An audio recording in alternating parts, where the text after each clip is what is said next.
Hello everybody, thank you for tuning in to the weekly report. Is the draft coming back?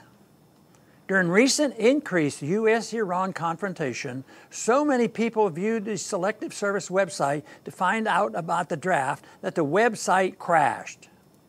People were right to be concerned about a return of the draft. With the ongoing military conflicts in Iraq and Afghanistan unlikely to end anytime soon, and the possibility of the U.S. being neoconned into war with Iran, and possibly even Russia or China, the demand for troops is likely to rise. At the same time, soldiers return home with lifelong medical problems, including psychological problems, causing a horrifying number of veterans to commit suicide. All this can make it more difficult for the military to attract recruits.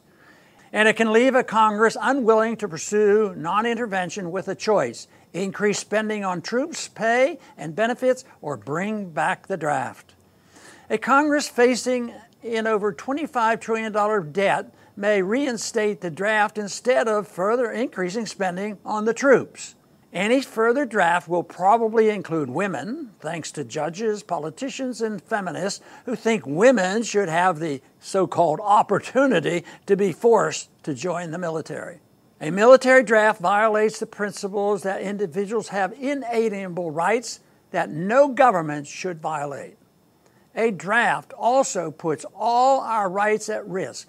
If we accept that the government has the legitimate authority to force individuals to fight, kill, and die in a war, then how can we argue that the government cannot force citizens to pay high taxes, purchase health insurance, or submit to TSA screenings?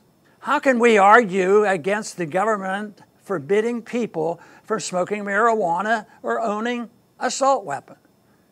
Many traditional conservatives, including Ronald Reagan, opposed the draft, pointing to its threat to individual rights.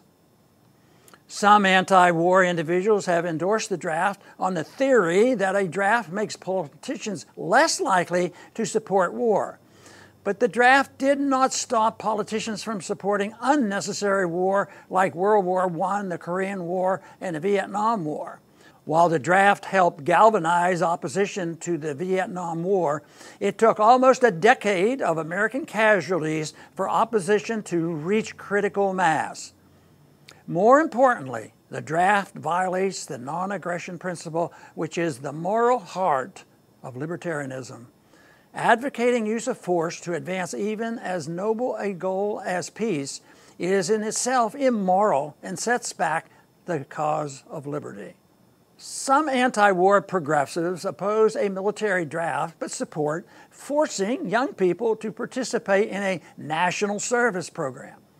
Some conservatives join these progressives to say that national service is a way for young people to pay back government for the privilege of living in a free society, as if our rights and liberties are gifts from government. Mandatory national service will likely gain support when the next market meltdown occurs, as it would serve as a jobs program for young people.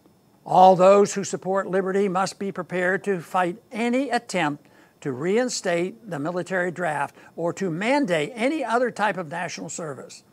We must mobilize as many people as possible to tell the politicians it is unacceptable for the U.S. government to enslave people in the military or otherwise. We must also support those who engage in civil disobedience. As Ronald Reagan stated, the draft rests on the assumption that your kids belong to the state. That assumption isn't a new one. The Nazis thought it was a great idea. Thanks for listening. Come back soon.